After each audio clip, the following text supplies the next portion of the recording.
a Channel 3 exclusive. A local West Hartford family was at Villanova University outside Philadelphia for college drop-off for what was supposed to be a beautiful memory, and it all turned into a nightmare.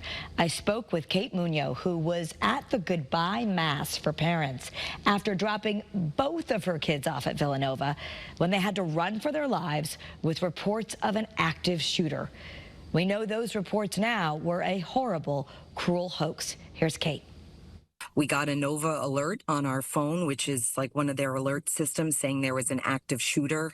And then we heard run, and people just started running. And there was, people were getting trampled.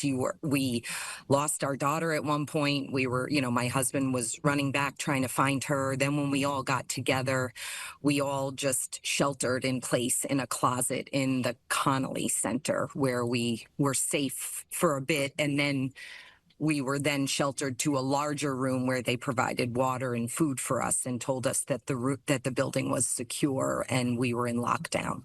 Oh my gosh. I can only imagine, as someone who's taking my own daughter to college next week, what were you thinking, and what was that like, and how was Andrew? We were, when we all realized we were safe and fine and together, we were grateful, but then almost a little sad. Like, Andrew started to definitely feel like he was going to have this experience robbed from him. And when we found out that it was a hoax, we were angry but relieved at the same time that no one was hurt.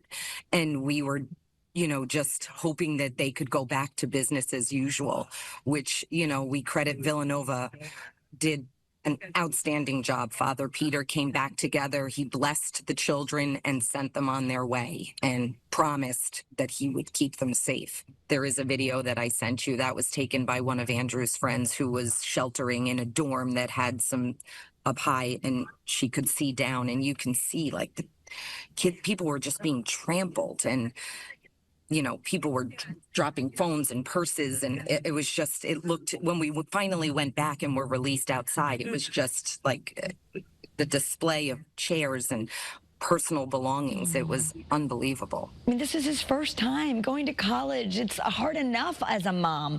And then to have this be the experience, what's it like now and the aftershock? Well, we originally said, that's it, Andrew, you're coming back to the hotel with us. And we told Caroline, you have to come with us.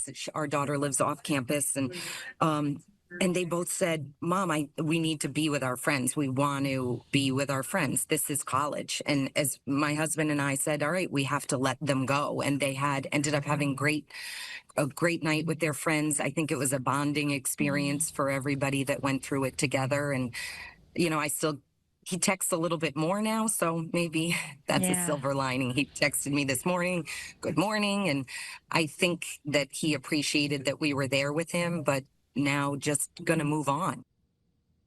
Wow, what a story. And Pennsylvania's Governor Josh Shapiro released a statement on X characterizing Villanova's incident as a swatting incident where someone calls in a fake threat to induce panic. Swatting is illegal in all states, and Shapiro says he has instructed state police to find the person or people responsible to charge them criminally.